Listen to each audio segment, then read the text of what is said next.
Hey everyone, and welcome back to the Fragrance First Impression with Stephen. I'm Stephen Sproti, and I'm talking about some fragrances by Areej Dore. So I recently bought the Classic Collection, and I'm here to talk about them. Let's get on with it. Weird flex, huh? So yeah, these arrived yesterday. I don't know why I just didn't unbox them. And yeah, am I gonna spray 3 fragrances on now? Maybe. We'll see. So let's get on with it. Also, I'll be just posting this directly. I can't be bothered to do my follow-up stuff. Areej Dore have released some of the original fragrances, and I think I've tried. Let me just. Ta-da!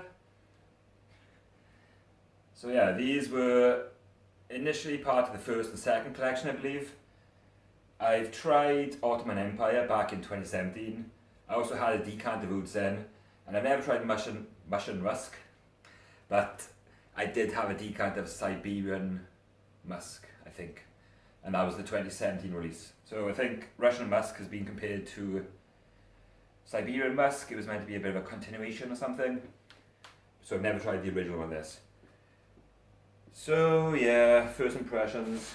Right, let's do the one at a time. So I'll do Ottoman Empire first.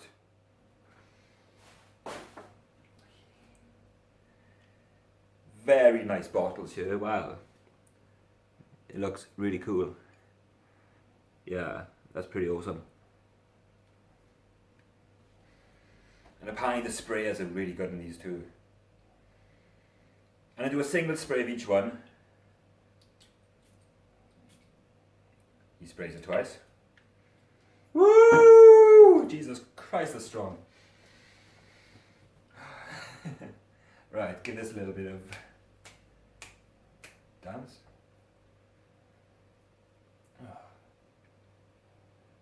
Very, very floral. There's I was reading on base notes and people were saying this smells old lady-like. I can sort of see it, but instantly there's a very vintage aroma coming from this. I think this is the one that I sprayed on somebody at the time, and I remember that I sprayed a small bit of my decant. I could smell her from 30 foot away. I think she was walking about the house and just left this massive trail behind her. Like the scent was huge. Yeah, wow. So I'm doing the terrible thing of just smelling this up close, which is how nobody will ever smell you. Not ever, but you know, it's unlikely. Talking nonsense.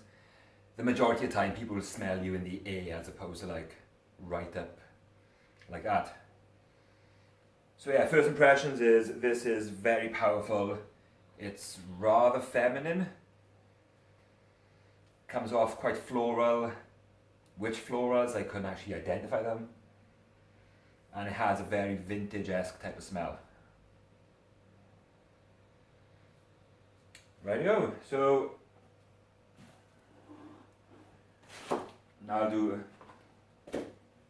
I'll do Mush and Rusk. Yeah, these bottles feel really nice in your hand too. Much better than the Gardenia I had with like this sort of really spiky thing. Cap. One spray this time for this.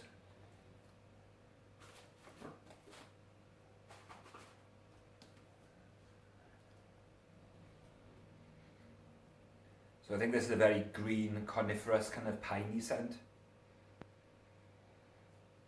Yeah, it smells like sort of crushed leaves. It's a very outdoorsy smell. Seems to be a bit of an animalic thing going on in the background. I believe this one may have civet and castoreum in the background. Or is that the oud Zhen? I can't remember. Again, I've not looked at the notes or whatever. Very green. Yeah, kind of polo green-esque. Without really the heavy dose of tobacco in the background. But interested to see how these develop. So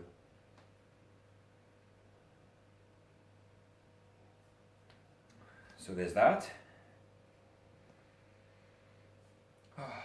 Yeah, again, rather intoxicating. Again, there's a vintage kind of thing going on here. It smells not modern, not chocolate block full of aroma chemicals. It smells very natural, old school in the way. Good stuff. And now finally, Oud Zhen with a H.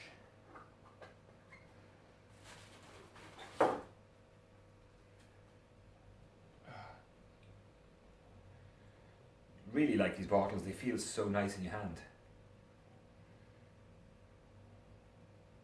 Yeah, I'm not one to sort of bang on about presentation, but they've really knocked it out of the park with these. Jesus. So Oud Zhen. I actually remember wearing the decant of this into work, and the owner of the company who pops in from time to time, he came into the office where I was working at that time. And he's like, "What's that smell?" And he found it quite intriguing. Yep. This shares a similarity with how I remember the original Oud Zhen smelling. Chocolatey. It's different to Russian Oud, which I own. It seems it seems less chocolatey, and I think this might be the one that has civet and castoreum actually. But yeah, very kind of spicy, oriental, dark, brown, like it smells brown. Oh, yeah.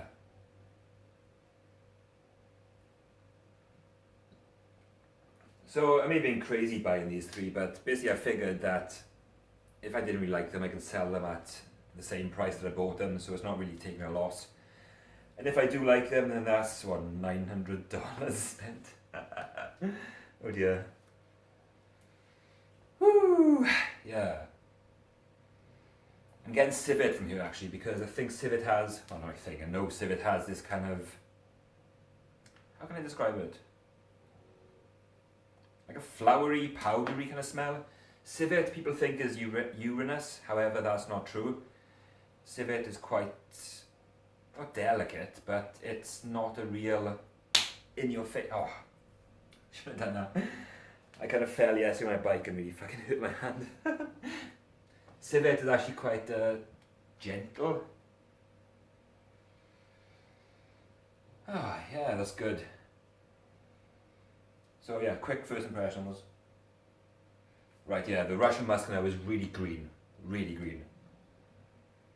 And so I've only picked these up yesterday. I think they need time to settle. Fragrance, from what I've experienced, fragrance need to sit a bit before you get the full effect from it. And as always, I'll do these first impressions. I'll be like, I don't really know. 10 minutes later, I'm sort of smelling it off camera, and then everything hits me at once. So I can't be bothered to do follow-ups on all these three. What do I think initially? Impressive all around. The Ottoman Empire is quite... I get a bit of rose in there now. But yeah, quite floral, vintage, feminine to some degree. The Russian Musk is green, super green. And the Oud Zhen is like a browny, dark yellow kind of smell. Interesting. So that's it, and thank you for watching.